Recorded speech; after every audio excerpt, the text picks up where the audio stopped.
So hello everyone, this is Mansi from evidyati.in. Now we are continuing with the chapter. अब हमारा topic है electric bell. अब यहाँ पे वैसे तो आगे एक इमेज भी होगी जिसमें आपको क्लियरली दिख जाएगा. इस तरह से होती है एक इलेक्ट्रिक बेल. अब यहाँ पे आप इसका डायग्राम देख सकते हो. So we have a battery है, ठीक है, पूरा सर्किट एक्सप्लेन कर रही हूँ. एंड ये जो है दिस इज इलेक्ट्रोमैग्नेट, जो हम अभी आप पीछे पढ़ के आए हुए हैं, ठीक है. यहाँ पे एक स्प्रिंग लगा हुआ है. Then we have a soft iron. यहाँ पे आप देख सकते हो ये गोंग है एंड एक छोटा सा यहाँ पे हैमर लगा हुआ है, ठीक है, और यहाँ पे इसका स्विच है, ठीक है. सो ये पूरा हो गया इसका सर्किट और वो समझ लिया हमने. अब आके जाके एक एक इसका कंपोनेंट देखते हैं. सो नेक्स्ट टॉपिक हो गया हमारा components of an electric bell. तो क्या क्या होता है? A coil of wire would over an iron piece that forms the electromagnet. Electromagnet form किया हमने, उससे क्या होगा? मैग्नेटिक इफेक्ट क्रिएट होगा उसका. Then an iron strip, soft iron armature. एक आयरन की स्ट्रिप लेनी है, बहुत बड़ा लोहे का टुकड़ा नहीं, आयरन की स्ट्रिप की बात हो रही है. Which has a hammer attached to it, which is joined to the wire coil. अब देखो यहाँ पे जो बोला है, ये रहा हमारा जो सॉफ्ट आयरन आर्मेचर बोला है वो ये है, उसके साथ हमारे पास एक हैमर अटैच है, ठीक है, और जो कि पूरा अटैच है इस सर्किट से, यहाँ से वायर से अटैच हो रहे हैं ना.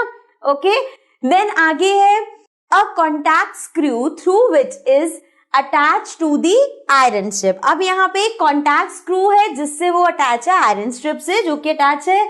नेक्स्ट है a battery which connects the wire coil and the contact screw. अब एक बैटरी लगी हुई है, अभी हमने उसमें देखा था ना, यहाँ पे एक बैटरी लगी हुई जिससे ये पूरे दोनों ये सारी चीजें अटैच्ड हैं. Okay, then a switch in the middle of the circuit, और सर्किट के मिडल में यहाँ पे कहीं स्विच लगा हुआ है. उसमें आप डायग्राम में ज्यादा क्लियरली देख सकते हो, यहाँ पे आप क्लियरली एक स्विच देख सकते हैं. So now moving to the next topic which is working of an electric bell. Now how does an electric bell work? So when the switch of the bell is on, once we on the switch, तो क्या उसमें होता है और कैसे वो bell ring करती है? Let's see. An electric current flows through the coil of wire which makes the iron piece attach to it act as an electromagnet. अब क्या होता है, जैसे ही हम ऑन का बटन दबाते हैं तो जो बेल में है इलेक्ट्रिक करंट पास होना स्टार्ट हो जाता है. पूरा हमने यहाँ पे डायग्राम देखा था ना. सो यहाँ पे अब इलेक्ट्रिक करंट पास होना स्टार्ट हो गया. एंड जो यहाँ पे आयरन के ये लगे हुए हैं, ये क्या करते हैं? इलेक्ट्रोमैग्नेट की तरह बिहेव करते हैं, मतलब इनमें एक मैग्नेटिक फील्ड बन जाता है. As a result, the iron piece attracts the hammer towards itself. The hammer thus hits the bell and a sound is produced. तो simply जब उसमें मैग्नेटिक फील्ड बन जाता है तो वो क्या करता है? हैमर को अपनी तरफ अट्रैक्ट करता है. वी नो मैग्नेट क्या करती है? आयरन की चीज को अट्रैक्ट करती है, तो वो हैमर को अपनी तरफ अट्रैक्ट करता है. हैमर जब उसके पास आता है तो वो हिट करता है गोंग पे एंड उससे साउंड प्रोड्यूस होती है.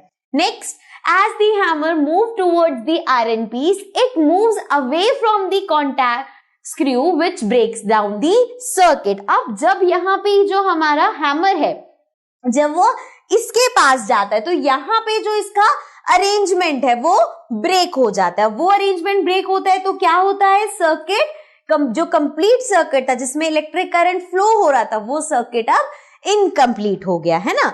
So circuit break हुआ हमारा. As the circuit breaks, the wire coil stops receiving any current which makes the electromagnet lose its magnetic effect. अब क्या हुआ? जैसे ही वो सर्किट ब्रेक होगा तो जो वहां पे इलेक्ट्रिसिटी पास ऑन हो रही थी सर्किट में, जैसे हमें पता है ना कि सर्किट का ब्रेक होते ही इलेक्ट्रिसिटी पास ऑन होनी बंद हो जाती है. तो जैसे ही सर्किट ब्रेक हुआ इलेक्ट्रिसिटी पास ऑन बंद हो गई. अब अगर इलेक्ट्रिसिटी पास ऑन नहीं हो रही तो जो हमारा इलेक्ट्रोमैग्नेट है, मतलब जिसमें मैग्नेटिक फील्ड था, अब उसका भी मैग्नेटिक फील्ड चला गया क्योंकि वो तो इलेक्ट्रिसिटी से प्रोड्यूस हो रहा था. और जब इलेक्ट्रिसिटी फ्लो नहीं हो रही तो वहां पे भी कुछ नहीं आ रहा, तो मतलब उसका भी मैग्नेटिक इफेक्ट खत्म हो गया. As a result the hammer falls back to its original position. अब उसने तो हैमर को अपनी तरफ अट्रैक्ट कर रखा था, अब अगर इसी पार्ट में मैग्नेटिक इफेक्ट नहीं है तो हैमर वापस अपनी जगह पे चला गया. Now then as the hammer falls back, the iron strip again comes in contact with the contact screw and the circuit gets complete.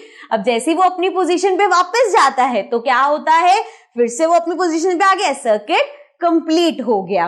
This again turns the iron piece into an electromagnet and the whole process continues. अब जैसे ही circuit complete हुआ फिर से electricity pass on होनी शुरू हुई और वो फिर से फिर वो हैमर को कर रहा है. तो यही प्रोसेस रिपीट होता रहेगा. कब तक? जब तक उस बेल को कोई ऑफ नहीं करेगा. So the whole process continues until the bell is switched off. This results in the continuous ringing of the bell. इसीलिए बेल कंटिन्यूसली रिंग करती रहती है जब तक उसको ऑफ नहीं किया जाएगा. ठीक है. So this was about working of an electric bell. Also this was the last topic of this chapter. तो इस चैप्टर के जो भी नोट्स थे वो हमने कवर अप कर लिए हैं. आई होप आपको अच्छे से समझ में आ गया होगा. So now we'll quickly get to the exercises of this chapter.